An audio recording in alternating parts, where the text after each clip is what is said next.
の子という子じゃないか。赤い椿で瞳も濡れる若い僕らの命の春よ。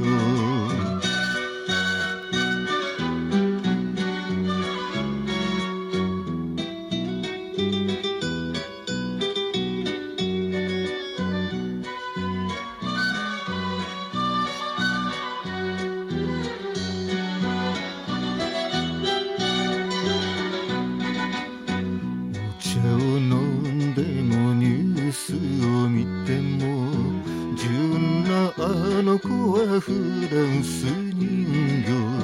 夢を見るような泣きたいような長いまつげのかわいい乙女。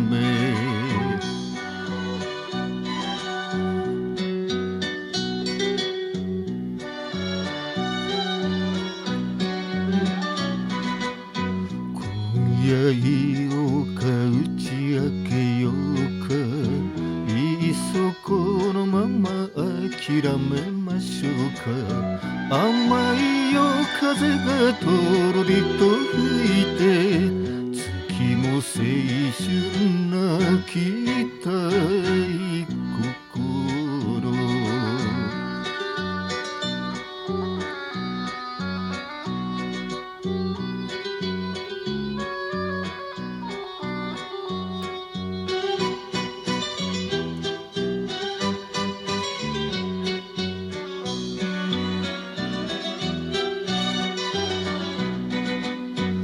駅で別れて一人になって、あとは僕らの自由な天地。